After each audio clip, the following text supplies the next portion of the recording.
Yeah, hello, Trip B. Just quickly, base boxing basement. Please like. Um, so, so. Twitter. Yeah, the rumor mill on Twitter is saying that Anthony Joshua, also known as Gay J, has failed a PED test. People acting in shock. I mean, how can anyone in the world who knows anything about sports, PEDs, nutrition, not realize that Gay J has been juicing for years? Since he's 18, apparently. Huh? Since he was 18. The pictures of him when he was an early amateur, and they may not even be real. He looks quite slim, and he once put on something like 14 pounds of muscle in 6 weeks over Christmas, which is an impossibility. If you ask any bodybuilder, professional bodybuilder, is it possible to put on 14 pounds? Yeah, of muscle. This is, by the way. There's no lard on this guy. Of muscle in 6 weeks, but without PEDs, but there's no way on earth it's possible. Because you can barely do it with PEDs. You have to have the serious best stuff in the world, right? That was in his early career. I mean, just look at him anyway. You know, anybody who thinks that stuff is natural is crazy. There's all the TUE stuff. These people said he had a legal therapeutic usage exemption, which allowed him to boost testosterone. As I said before many times on my videos, what are you going to understand? Yeah, you're allowed to juice. You are actually allowed to juice. You might think that's nonsense, but what I mean is you're allowed to have at least 4 times the normal testosterone level. Okay?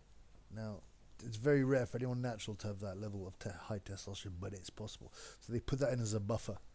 So basically, you're allowed to juice up the testosterone to be 4 times the natural limit, just no more than that. You know, and that's even before you take into consideration the therapeutic usage exemption, which is very dodgy. As if a guy like a young 6'6", black guy like Joshua is going to have low testosterone.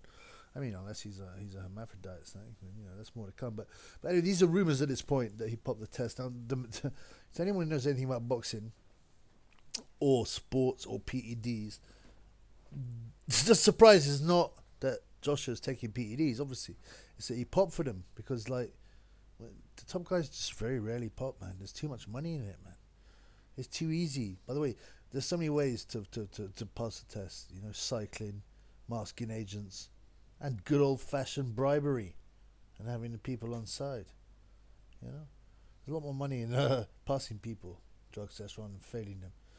And people like UK, I don't know, these are. There may be a few honest people in those agencies, but they won't all be. And you could. Mike Tyson used to have a rubber penis. He said he used to take to fights to pass drug tests. He'd put some clean urine in it and pretend. And so a guy would look at his tool. Well, it wasn't his tool; it was a rubber tool. He'd take a wee into the sample box, and that's it. That's how easy it was for Mike Tyson. Now he says, "Oh, I was doing it so I wouldn't pop for yayo and marijuana." Yeah. Tyson was juicing for years as well, possibly since he was 13. But I mean, so the Joshua thing. Firstly, we don't know if it'll pan out. Now, usually when these rumors get quite aggressive early, they're usually correct. There's a chance it isn't, but there's a chance he has popped, and he will, and it'll be covered up. But my surprise is that how would anybody take that risk? By that I mean Hearn, Joshua, all the doctors they've got to actually pop. To piss hot or whatever they say. It seems like a real slip up, and it means that there are some, honest people, maybe, who tested him and tested him correctly. I don't know. We'll watch and see. I mean, it doesn't surprise me. You know, I don't know. There'll be some excuse anyway.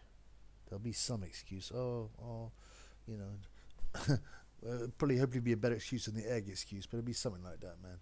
There'll be something like, oh yeah, he came into contact, he took this product, da da da, blah blah. It wasn't his fault, like it never is anyway. But we'll see. That's an interesting development. But let's see firstly. And they don't announce it immediately. Look at Amir Khan. He popped. It took over a year to come out after the Brook fight. Look at Conor Bum. Yeah, he popped, and then they didn't even announce it until he popped a second time. So you know. I don't think we'd like to hear this immediately. They've already announced that KJ is fighting in December, so Yeah, it's all a bit odd. But let's watch the space, yo. Watch the space.